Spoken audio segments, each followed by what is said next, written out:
这是一把酷似二郎神兵器的顶尖神刀，名为旭日金刀，乃是世间罕有的至阳至刚之物。诞生之时，天降异火，地涌熔岩，一经催动，有焚天逐海之威。虽然只是凡间诞生的兵器，可哪怕面对女娲手下的神仙，也不虚丝毫。在人间修士手里，是可以屠神灭魔的大杀器。传说，在天外天的夹缝之中，有一只灭世飞蛾，每当它陷入沉睡，便会作茧自缚，任凭你是大罗金仙还是无上佛陀，也无法打破这个茧子。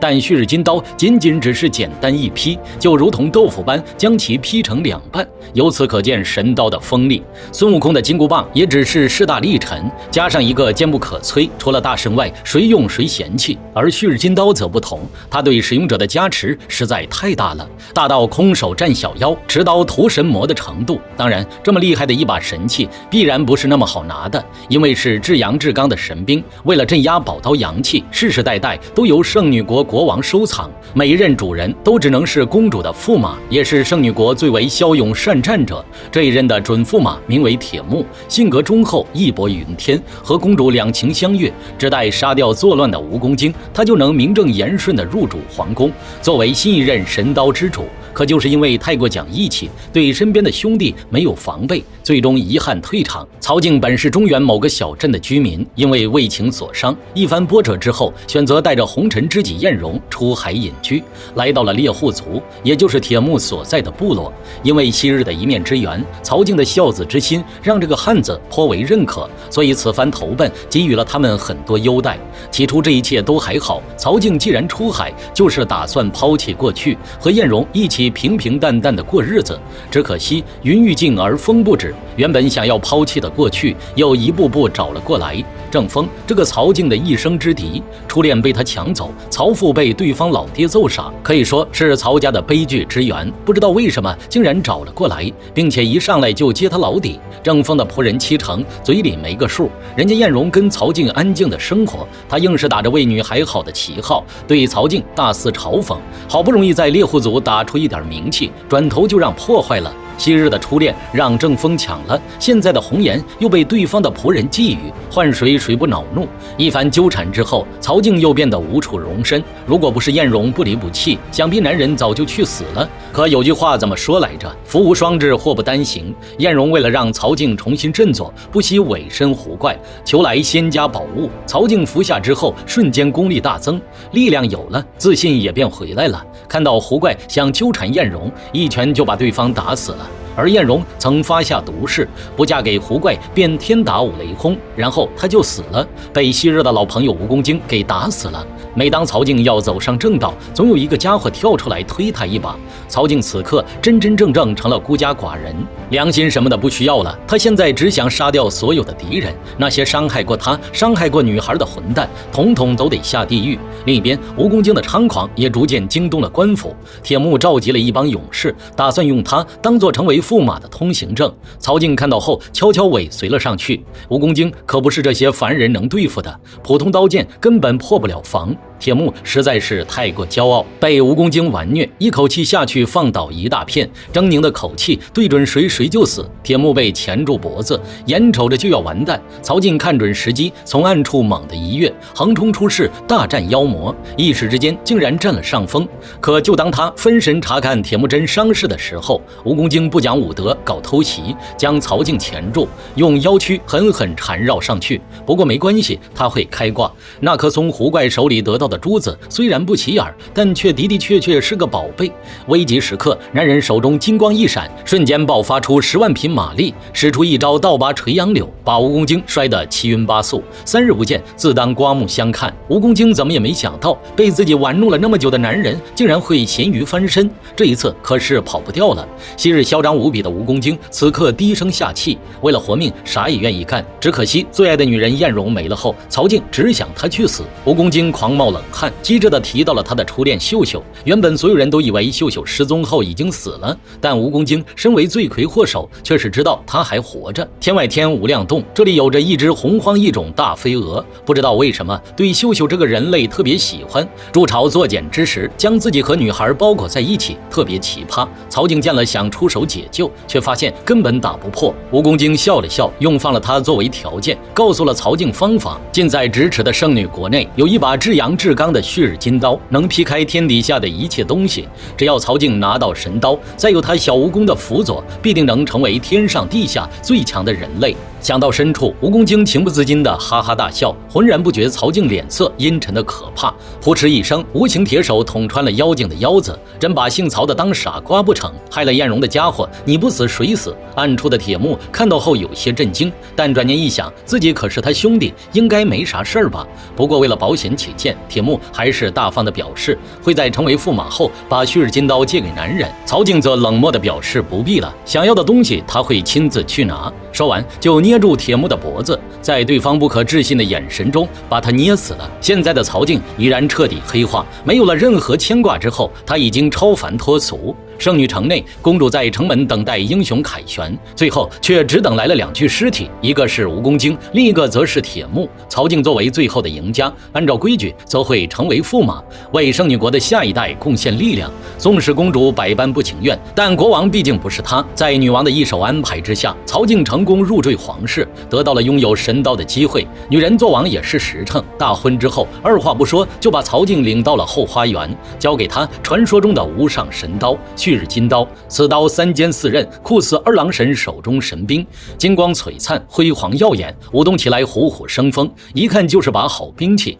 拿完神刀，喝完喜酒，曹静当晚连洞房都不入，迫不及待就去天外天救秀秀。有了旭日金刀的曹静，就好似拿着金箍棒的猴子，谁来都能过几招。只见他凌空一斩，巨剑被斩成2半，女孩从中掉落。飞蛾也缓缓睁开双眼，对于打扰他睡觉的男人很显然不满，挥动双翅展开攻击，发出道道波纹。曹静一时不察，被击倒在地，抬头发现飞蛾在凝聚大招，当即眉头一紧，手中长刀挥舞，发出道道金光，无敌刀气纵横睥睨，任飞蛾再怎么敏捷也无法靠近。最后曹静耍了个刀花，将金刀使劲一掷，直接定死了飞蛾。随后他快步走向迷迷糊糊的秀秀，微笑道：好久不见。如今的曹静早已今非昔比，秀秀无论如何也逃不出他的手心。当然，男人还是很体贴的，特意带他到原配那里瞅了2眼。郑峰现在另觅新欢，回去又能如何？秀秀一脸哀伤，转身就病倒了。曹静找来神医探3探问诊，结果发现因为困在石洞里太久，被阴气侵袭，已然命不久矣。秀秀倒是看得开，让神医不要告诉别人。曹静现在黑化得很彻底，稍一动怒就会大杀四方。圣女国公主发现男人出轨之后，带着手下气势汹汹前来算账，结果几个大内高手被曹静直接碾死。要不是秀秀求情，公主也活不下去。既然已经惹怒了圣女国，不如直接做绝，仅仅一个驸马之位算什么？杀了个皇帝，让秀秀当皇后才叫威风。圣女国皇宫，曹静凭借旭日神刀召集一帮不满女人统治的勇士，直接大大咧咧杀到女王面前。女王也不是简单的货色，手中赤炎神剑散发光芒，圣女国刀剑双绝。今天就看看谁更胜一筹。双方的战斗你来我往，异常激烈。女王敢把神刀送出去，就是有压服一切的信心。可曹静偏偏开了外挂，功力增长的实在太多，以刀为枪，使出一招贯穿死棘之枪，一招把女王打得口吐鲜血。随后曹静命手下将木箱打开，看到女儿在对方手里，女王只能乖乖退位让贤。从此之后，圣女国就成了男人做主的国家。曹静这么潇洒，郑峰自然不能惯着他。再怎么说，秀秀也是他的老婆，连孩子都这么大了，怎么能让曹静夺走？可两人的实力差距实在太大了，郑峰能逆袭吗？幸好他还有个许愿杯仙，虽然被女娲惩罚变成凡人，但人脉还在。在对方的帮助之下，郑峰从土地那里得到了一本绝世神功，傲视9重天。大成之后能无敌于天下。为了救老婆，郑峰决定闭关修炼。另一边的牢房，公主从前的侍女前来救人，却在逃走的时候被曹静发现，众人联手也难以抵抗。曹静恼羞成怒，派人来抓了秀秀跟郑峰的女儿宝宝。郑峰此时还在练功，一时气血攻心，走火入魔，直接倒地不起。悲仙始终躲在山洞外，见郑风出事，赶紧救他下山找大夫。但悲仙已成凡人，失去仙法，根本搬不动郑风，在过程中还扭伤了自己的手。郑风醒来见悲仙在身边，心里不禁感动。而悲仙直言，秀秀才是郑风应该珍惜的人。郑风觉得有点对不起悲仙，但时间紧迫，已经顾不得那么多了。曹静准备和秀秀大婚，他怎能不去？成亲前一晚，郑风先把女儿宝宝救出，让朋友带着离开，随后便光明正大的现身与曹静搏斗。曹静冷笑郑风不自量力，这就送他上西天。二人随即开始激斗，郑风手中宝剑也不是凡物，乃是天仙所铸，配合相应神通，能御剑对敌，风光掠影，甚是强大。可曹静也不是吃素的，金刀一晃，刀气纵横睥睨，打得郑风手足无措。最后的绝杀依旧是那招贯穿死棘之枪，可却被突然跑出来的秀秀挡下。一个女人的死触怒了两个男人，彼此的眼神都像是要吃了对方。可郑风武功毕竟只练到7重天，终究不是周瑾、曹静对手。关键时刻，悲仙从天而降。原来女娲娘娘最终被悲仙的诚意感动，决定再给悲仙一次机会，但要他再动情，就会变成石头。悲仙的闪亮登场，起初还能跟曹静过几招，但他现在顾虑郑风，而导致身体石化，让曹静有机可乘。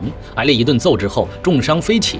郑风接过女孩，献上久违的问候，在失去两个女人的悲痛之下，双眼一瞪，终于成功冲破9重天。一笑风雷震，一怒沧海寒，一人一剑傲视9重天，咔咔几下就将曹静打败。这个黑化又痴情的男人，打死都在渴望着初恋的认可。大战之后，郑风面对秀秀与悲仙，觉得愧对二人。秀秀本来就活不了多久，被打伤之后，更是只剩最后一口气。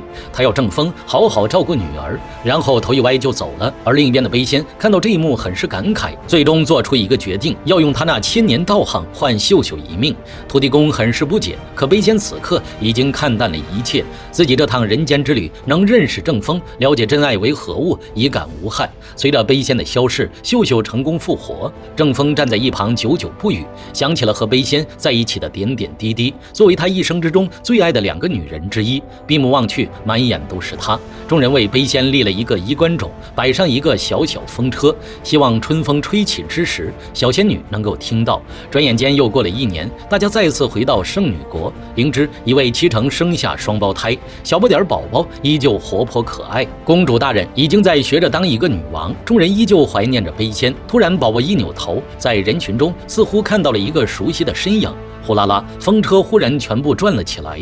光阴流逝，时刻不停，可即便千百年后，悲仙的故事依旧会继续流传于世。好了，本期神话故事就到这里，咱们下期继续。